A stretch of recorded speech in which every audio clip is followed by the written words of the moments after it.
The outgoing commander of NATO forces in Afghanistan, General John Allen, has said the alliance is on the road to winning the war. General Allen leaves with the White House still not confirming exactly how many troops will remain in the country at the end of 2014. In an interview with the BBC, the general explained how he believes America's military presence in the country will help Afghanistan's self-governance.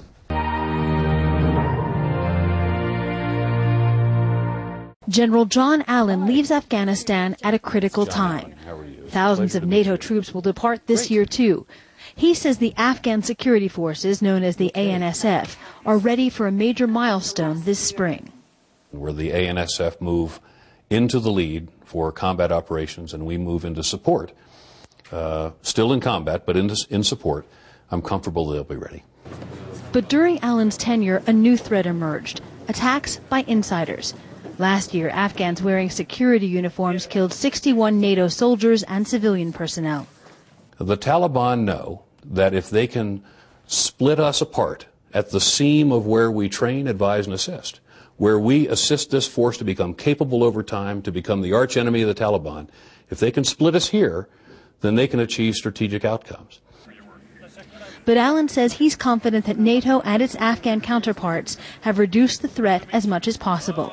In the past year, the Taliban has expressed interest in peace talks, but also launched high-profile attacks, many killing civilians. All elements of the population have the potential to be part of the political process here.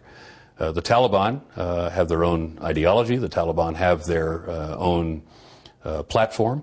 That platform, I think, is incompatible with many of the directions that this society has ultimately taken. One of the biggest challenges ahead, he says, is the presidential election, scheduled for April 2014.